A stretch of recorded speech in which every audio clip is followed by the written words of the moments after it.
नमस्कार बंधुरा आमार चैनेले स्वागत। आमी एक दुर्दान्त निरामिष रेसिपि निये एसेछि। अनेकेई आछेन जारा चाल कुमड़ो खेते चान ना बा खान ना, तारा जोदि एइभाবে एकबार करे खान ताहले किन्तु दुर्दान्त लागे खेते, आर किछु दरकारी पड़बे ना, केउ बुझतेও पारबे ना जे एटा चाल कुमड़ो खाওয়া হচ্ছে। तार जोन्नो आमी चाल कुमड़ोटाके परिष्कार करे छुले केटे निচ্ছি। एरकम गोल गोल आकारेर एकदम पातला पातला करे काटते हबे, खूब बेशी पातलाओ ना आबार खूब बेशी मोटाओ ना, सेइभाবে काटते हबे। केटे एर मध्य परिष्कार करे धुए निये आमी एर मध्य नुन हलुद और लंका गुड़ो दिए भालो करे मिशिए राखबो। भालो करे एटा मेखे रेखे दिते हबे। और एकटा फ्राइंग पैनेर मध्य केन एटा कड़ाइते करा जाबे ना, सेई जोन्नो आमी एकटा फ्राइंग पैन व्यवहार करछि। सेई फ्राइंग पैनेर मध्य आमाके सामान्य परिमाणे तेल दिए, खूबই अल्प तेल लागे, दिए एटाके भाजते हबे। परपर आमी दिए दिচ্ছি, दिए যতটা परिमाणे धरे सेइभाবে दिए एटाके ढाका दिए एकदम कम आँच करे रेखे देब। तारपरे एक पाश करे उल्टे दिए आबार आमी ढाका दिए रेखे देब एकदम कम आँच करे, ताहले किन्तु बेश सेद्धो हये जाबे और खेतेও किन्तु भालो हबे। এইভাবে করে নিয়ে আমি প্রত্যেকটা চাল কুমড়োকে তুলে নিচ্ছি। তুলে নেওয়ার পরে আমি একটা জায়গাতে চাল মগজ আর কাজু কাঁচা লঙ্কা দিয়ে ভালো করে পেস্ট করে নিচ্ছি। আর খানিকটা পেস্ট হয়ে গেলে পরে আমি কিছুটা টক দই দিয়ে দিচ্ছি।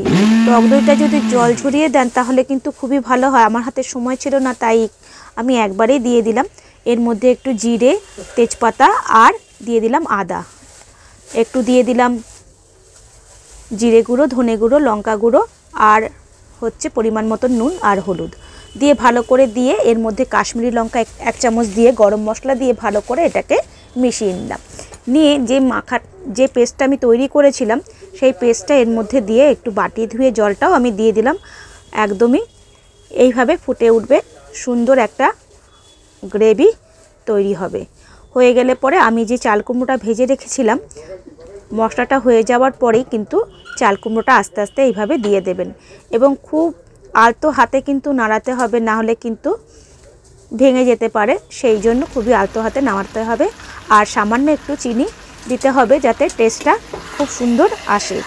এইভাবে করে নিয়ে যদি আপনি ভাতে বা রুটির সাথে খান দুর্দান্ত লাগে। সামান্য পরিমাণে আমি একটু জলও দিয়ে দিলাম যাতে কুমড়োটা আরও ভালো সেদ্ধ হয়ে যায়। দিয়ে ঢাকা দিয়ে দেব আমি 5 মিনিটের মতন ঢাকা দিয়ে। এবার ঢাকনাটাকে আমি খুলে দিচ্ছি, দিয়ে কয়েকটা কাঁচা লঙ্কা আমি এর মধ্যে দিয়ে দিচ্ছি।